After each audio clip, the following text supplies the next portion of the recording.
Hello everyone, so excuse my no makeup face. I just got back from holidays. This video is going up late, I think, actually, so sorry about that. But today I wanted to give you a bookshelf tour. I don't have like a huge amount of books. This may be a lot of books to some people, or maybe a small amount to some people. But it is a small amount for a booktuber. I know that one for sure. But yeah, books are expensive, so what can you do? Okay, so the lighting over this side of the room isn't the greatest, so I apologize for that. And I may be a bit shaky because I don't have like a tripod to steady my hands. So, but this is an overview of my bookshelf.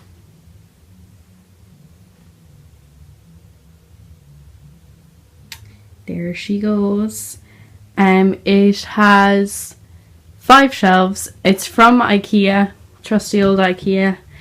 It's the Lavia bookshelf. So I'll put the name like here so that people can know what it is. Firstly, I have my Gryffindor scarf here that I got in the Harry Potter studios. Excuse all my back to school books, not loving life about that.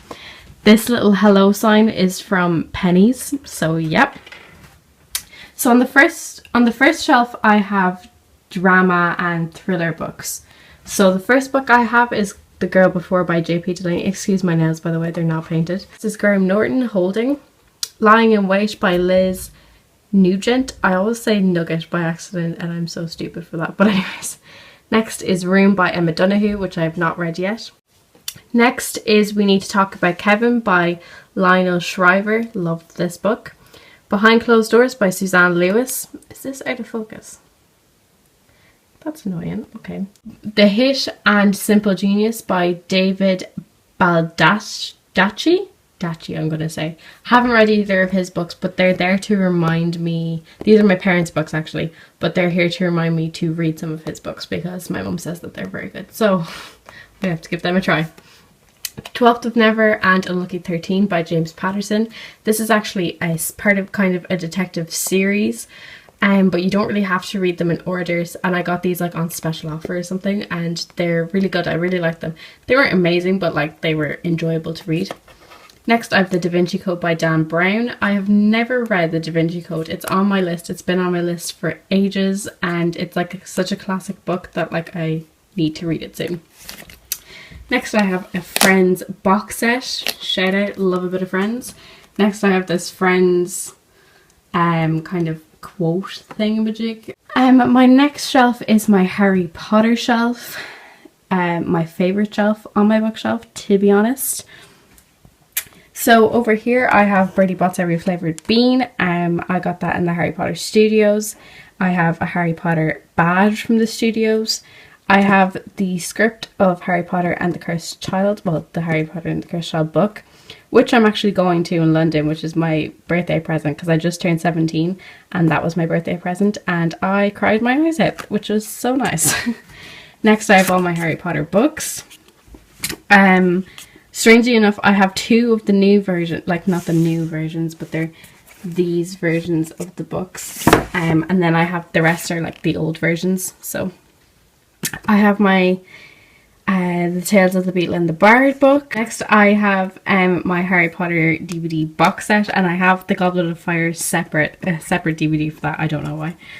Next I have my Butterbeer cup, which I got in the studios, and I had butterbeer, but it wasn't that great, to be honest. I didn't like it, but supposedly the one in the Harry Potter world in Universal, I think it is in America, is supposed to be much nicer because it's much sweeter. In the London studios it wasn't very nice. Next I have my Elder Wand, which is my pride and joy. Oh, I forgot to, yeah, this is a keyring as well that broke, so I have that there. So this next shelf is fantasy, yeah, just basically a fantasy kind of shelf, I guess you could say. So it's very dark there, sorry, it's because the scarf is like covering the light. So first I have The Hobbit by J.R.R. Tolkien. I don't know how to say it. I still have to read this book. So yeah. Next, I have this book, Manhunters by Colin Wilson. This is not a fantasy book or anything. This is actually a fact book. It's about criminal profilers and the search of the most wanted serial killers in the world. I'm a freak. I love this kind of stuff. Like anything about serial killers or like true crime documentaries, anything like that. I love that stuff. I don't know why. Maybe I'm insane. Who knows? Next, I have Six of Crows and Crooked Kingdom by Leigh Bardugo. Love these books. Next, I have The Knife of Never Letting Go by Patrick Ness, which is book 1 in the Chaos Walking series that I still have to read. Next, I have The Host and Twilight by Stephanie Meyer. Still have to read Twilight yet. Next, I have Divergent and Insurgent by Veronica Roth. Next, I have The Circle by Dave Eggers. I still have to read this book. I'm so shaky, I apologise. Next, I have Stardust by Neil Gaiman. Love when there's like stains on your walls. Yeah, I read this month. As you can see, it's pretty roughed up at this point because I read it when I was like in Paris and it was raining and it leaked. My bag like didn't protect the book, and yeah, I was very sad about it, but that's that. My next shelf is my contemporary and classics shelf. First, I have Girl Online by Zoe Silk. I went through a huge Zoella phase when I was like 13, so loved life when I first got that book. I haven't gotten the second one, I just read the first one, but yeah. Next, I have Looking for Alaska by John Green, and Will Grayson by John Green and David I'm trying to read this through my phone and it's so hard. David Luthan, I think. Luthan? Yeah, I don't know. But I'm very excited about John Green's new book. I really need to read it. Next, I have The Last Summer of Us by Maggie Harcourt. Next, I have Love Letters to the Dead by Ava Delaria. Yeah, Ava Delaria. I still have to read this book.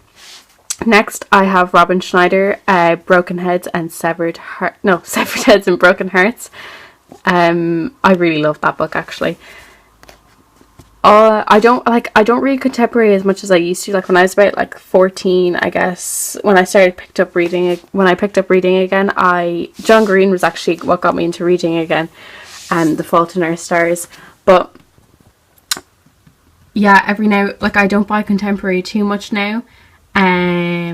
But like every now and again when I get one of these kind of contemporary books, it like throws me back and I love it so much.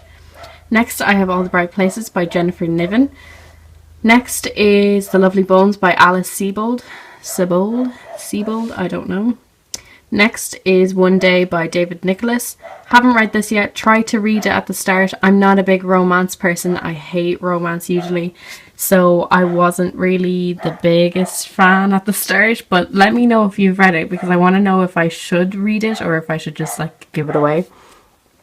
Next, I have My Sister's Keeper by Jodie Picoult. This is very random. It's just in here because my brother was going to throw it away, but I wanted to have a wee look at it first. It's 99 classic movies for people in a hurry. So like it's actually quite an interesting book. So what it is like, say The Mummy is the classic movie, and then it just gives you a brief, like really quick synopsis on what it's about. Like they're all just 1 page long each. So that's cool. Next, I have In Cold Blood by Truman Capote. Still have to read this book. Have never read any of Truman Capote's books, so I'm excited about that. Next, I have Little Women by Louisa M. Alcott. Next, I have Hard Times, A Tale of Two Cities, Great Expectations, all by Charles Dickens. I've read Great Expectations and I love that book, which I actually want to reread because I read it like a good couple of years ago now. But I still have to read Hard Times and A Tale of Two Cities. Next, I have Orlando by Virginia Woolf. I still have to read this book. Next, I have Wuthering Heights by Emily Bronte. I still have to read this book. Next, I have Far From the Madding Crowd by Thomas Hardy. Still have to read this book too. I like the classics. I like my main TBRs. Like, I'm going to try from now on to read one classic every single month. Next, I have The Diary of a Young Girl, Anne Frank. I read this book a long time ago. Why is the book upside down? That's annoying. My parents actually bought me this book when they went to Anne Frank's house in Amsterdam. But I read this book and I really want to read it again because I haven't read it in a long time. Next, I have To Kill a Mockingbird by Harper Lee. We had to read this for school, actually, for my junior cert. This was my novel. Next, I have A Candle from Pennies. I love the smell of this candle. It's like cupcakey. So my last shelf then is my childhood shelf. So first I have The Printer's Devil by Paul Bajoria. The next book is The Case of the Ruby Necklace by Alex Carter. I got this actually in a magazine, but this was like the first kind of book that was like a thriller kind of book for me. Even though like it's such an easy read, you know, it's not like a full-on thriller, but like it's kind of one of those mystery novels like The Secret Seven and stuff. And I just loved this book. I don't know why, it was just something about it. I loved it so much. Next, I have The Diary of a Wimpy Kid and Roderick Rules by Jeff Kinney. I read all of the Diary of a Wimpy Kid books, but I don't have the rest of them because I borrowed the rest from my friend. But yeah, I really loved these books. Next, I have Holes and Small Steps by Lewis Satcher. So next we have The Witches by Roald Dahl. This was my favourite ever Roald Dahl book. I used to love like real creepy kind of stuff when I was younger, but this was like my favourite book. And I'm so annoyed that I never got to read Coraline when I was younger because I know I would have loved it. Next, I have all my Enid Blyton books. So this was my favourite one, The Young Adventures and The Hidden Treasure. So there's The Circus of Adventure, The Ship of Adventure, The Sea of Adventure, The Island of Adventure. Then I have 5 Go to Smuggler's Top, which is part of the Famous 5 series. And then I have the Magic Fairway Free Collection, which is 3 stories in one. And I didn't like this, but I used to love Enid Blyton books, and The Secret Seven was like my favourite thing ever at the time. So next I have a box set of Audrey Hepburn movies. I went through a huge phase of loving up Audrey Hepburn. I still love to watch her movies, but then I have 2 random Will Smith movies here. Get Hard and Daddy's Home. I don't even know. And then I have my Alice in Wonderland Through the Looking Glass and Alice's Adventures in Wonderland. They're in the wrong sections. This is Through the Looking Glass and that's Alice's Adventures, but these are so beautiful. Let me show you them. Yeah, so here's both the books, and I got these for my communion, and the illustrations in them are so cute. I just love them. So yeah, they're just pretty adorable. Next, I have The Complete Tales of Beatrix Potter, who wrote or created, I guess, the Peter Rabbit series, and this book is just quite old and it's been passed down through my siblings, so it's just really cute and I love it. And then I have Justin Bieber's autobiography, which is kind of embarrassing, but I was obsessed with Justin Bieber. Like I had so many posters all over my wall, was covered with them. I guess I just refused to kind of make that memory go away, even though I don't even like Justin Bieber now, but still, I saved up so much money to get this book, so I'm not getting rid of it. So yeah, so that's my bookshelf. I hope you liked it. Yeah, that's really all I have to say. So thank you for watching, and I'll see you in my next video. Bye!